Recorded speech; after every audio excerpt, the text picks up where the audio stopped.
बिस्मिल्लाहिर्रहमानिर्रहीम। मेरा नाम है Mohammad Awais. Welcome to class 4 in our free course why Sialkot exporters fail and how to succeed. आज हम रीजन नंबर 31 टू 40 देखेंगे। अगर आप ये सबसे पहले देख रहे हैं तो इससे पहले जो हमने 3 लेक्चर्स बनाए हुए हैं 1 to 30 वो आप डिटेल में देख लें, उसके बाद यहाँ पे आए। चलिए आज का लेक्चर स्टार्ट करते हैं। रीजन नंबर 31 है पुअर बिजनेस प्लानिंग। कोई भी बिजनेस जब स्टार्ट करना होता है तो उसकी एक प्रॉपरली प्लानिंग बनाई जाती है कि किस स्टेप पे क्या क्या करना है, कितने फाइनेंसिस चाहिए, रिस्क मैनेजमेंट कैसे करनी है, each and everything. Business planning कैसे करते हैं, बिजनेस प्लान कैसे बनाते हैं, इस पर भी एक डिटेल में हम फ्री कोर्स बनाएंगे। बट अभी आपको सिर्फ ये बताना चाहिए कि आपने जो भी बिजनेस स्टार्ट करना है एक्सपोर्ट के हवाले से प्रॉपर उसका एक डिटेल बिजनेस प्लान आपके पास होना चाहिए, ताकि आप अच्छे तरीके से लॉन्ग टर्म सर्वाइव कर सको और आपके पास फाइनेंसिस और ईच एंड एवरीथिंग सारा कुछ टाइम टू टाइम होना चाहिए, ताकि आप जो है ना कामयाबी से एक अच्छे एक्सपोर्टर बन सके। रीजन नंबर 32 है ineffective use of trade shows and exhibitions. Trade shows या एग्जीबिशन बहुत इंपॉर्टेंट है, वहां से 100% कंफर्म क्लाइंट्स मिलते हैं। यहाँ पर आप कहेंगे कि सर हम पाकिस्तान से बाहर किसी भी कंट्री में जाएंगे एग्जीबिशन के लिए तो लाखों रुपए का खर्चा है। बिल्कुल आपकी बात ठीक है, लेकिन जो पाकिस्तान के अंदर हो रहे हैं एग्जीबिशन उसको तो अटेंड कर सकते हैं कि नहीं। चैम्बर में जो है ना आपको सारी की सारी इन्फॉर्मेशन मिलेगी। लाहौर एक्सपो सेंटर है और भी पाकिस्तान में काफी एरियाज है जहां पर टाइम टू टाइम एग्जीबिशन होती रहती है। वहां पर आप स्टार्टिंग में एज विजिटर जा सकते हैं कि किस तरीके से स्टॉल लगते हैं, फिर उसके बाद स्टॉल लेके अपनी जो है ना कंपनी को रिप्रेजेंट कर सकते हैं। वहां पे लोकल क्लाइंट्स भी आते हैं, फॉरेनर्स भी आते हैं। जब 4 पैसे आ जाए तो पाकिस्तान से बाहर भी मूव करें, जो करीबी ममालिक है जहाँ थोड़े पैसों में एग्जीबिशन अटेंड हो सकती है वहां पे जाएं। फिर आहिस्ता आहिस्ता फिर आप मजीद यूरोप यूएसए वाली साइड पे जाएं। तो ये ट्रेड शोज या एग्जीबिशन जो है ना ये बहुत जरूरी है और यहाँ से आपको 100% कंफर्म और बड़े बड़े क्लाइंट मिलते हैं। तो इसकी तरफ आपने लाजमी फोकस करना है और इसको मिस नहीं करना। रीजन नंबर 33 है लैक ऑफ ब्रांडिंग।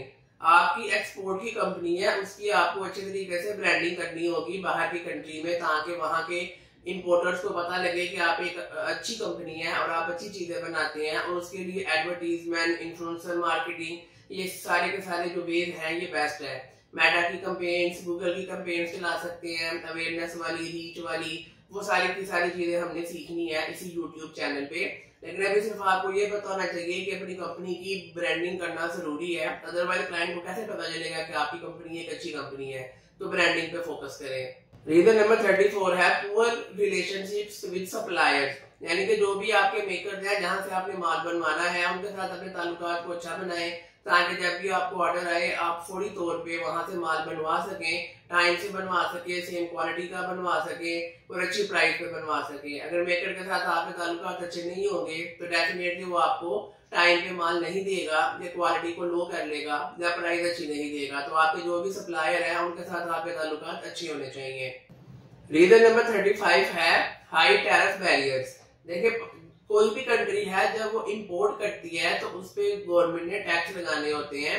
तो डेफिनेटली हमने तो यहाँ से एक्सपोर्ट करनी है तो हम पे तो वैसे टैक्स नहीं है, लेकिन बाहर की कंट्री में किसी ने इंपोर्ट करनी है तो उस पर गवर्नमेंट ठीक ठाक टैक्स चार्ज करेगी। और उसमें भी हर कंट्री के हवाले से डिफरेंट सिनेरियोज होते हैं। तो ये चीज आपको पता होनी चाहिए कि आप पाकिस्तान से कौन सा माल भेज रहे हैं, किस कंट्री में भेज रहे हैं, उस कंट्री में उस आइटम की इंपोर्ट पे कितनी ड्यूटीज है।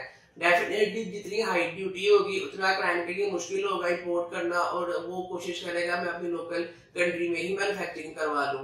लेकिन वो कंट्रीज जहां पर टैरिफ लो होंगे वहां से आप इजीली जो है ना वो मार्केटिंग करके क्लाइंट पकड़ सकते हैं, और इंपोर्टर के लिए भी आसानी होगी थोड़ा सा टैक्स देके माल दूसरी कंट्री से मंगवा लेना। तो इन चीजों को आपको सारी की सारी रिसर्च करनी होगी। रीजन नंबर 36 है लैक ऑफ गवर्नमेंट सपोर्ट। अगर गवर्नमेंट की तरफ से सपोर्ट नहीं मिलेगी तो डेफिनेटली आपके लिए एज ए स्टार्टअप एक्सपोर्टर काम करना मार्केट में मुश्किल हो जाएगा।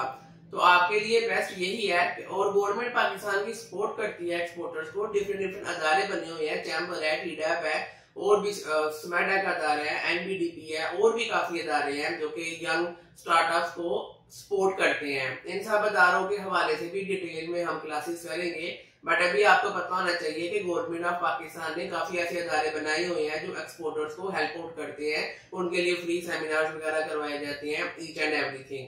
तो उन अदारों का आपको पता होना चाहिए, वहां से जो भी आपको सपोर्ट मिल सके वो आपको लेनी चाहिए ताकि एक्सपोर्ट की फील्ड में आप इजीली लॉन्ग टर्म सर्वाइव कर सकें। रीजन नंबर 37 है lack of production process. Production एक ऐसा मामला है जिसकी वजह से मोस्टली सियालकोट के बच्चे फेल होते हैं, क्योंकि प्रोडक्शन ही मेन चीज है जो आपकी क्वालिटी को मेंटेन करती है। और अगर आपकी प्रोडक्शन में एक प्रोसेस नहीं है तो वो रैंडमली चीजें बनेगी। फैक्ट्री में क्यों सारी चीजें कैसी बनती है कि हर आइटम एक प्रोसेस में से गुजर के आती है और उसकी वजह से हर प्रोडक्ट 100% सेम बनती है। लेकिन अगर आपकी इंडस्ट्री में कोई प्रोसेस नहीं होगा तो अगर 100 पीस बनाएंगे तो 100 की 100 का जो है ना आपस में वो मैच नहीं करते होंगे, जिसकी वजह से क्वालिटी मेंटेन नहीं हो सकेगी और क्लाइंट जो है वो फिर आपसे बाई वगैरह नहीं करेगा। तो अपना प्रोडक्शन का प्रोसेस जो है ना आपने स्ट्रॉन्ग करना है। रीजन नंबर 38 है पुअर टेक्नोलॉजिकल इंफ्रास्ट्रक्चर, यानी कि आपने अपनी इंडस्ट्री में अगर टेक्नोलॉजी को इन्वॉल्व नहीं किया हुआ तो डेफिनेटली आपके लिए सारी की सारी चीजों को इकट्ठा मैनेज करना मुश्किल हो जाएगा। मैनुअल तो बहुत मुश्किल है।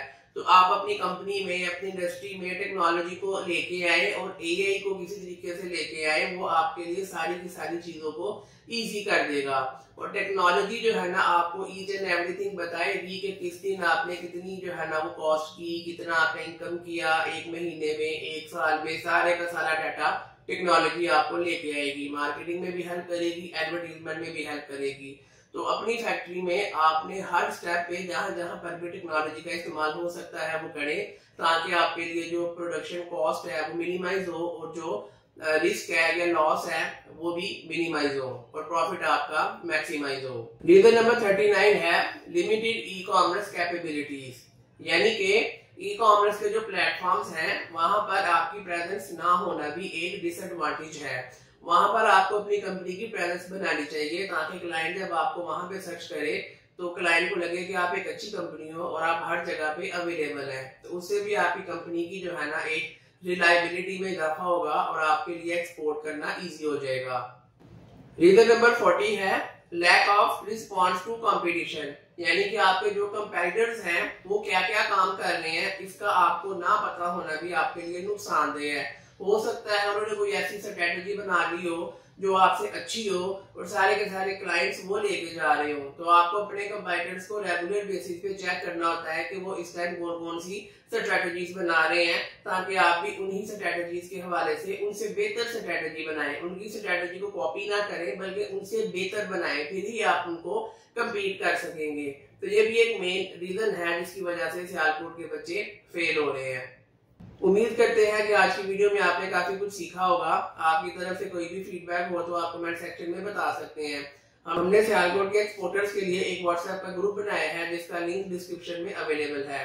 और अगर आप मेरे से कांटेक्ट करना चाहते हैं तो मेरा नंबर भी डिस्क्रिप्शन में अवेलेबल है। और अगर आप मेरे से मिलना चाहते हैं तो मेरे ऑफिस की लोकेशन भी डिस्क्रिप्शन में अवेलेबल है। अगली वीडियो तक के लिए अल्लाह हाफिज।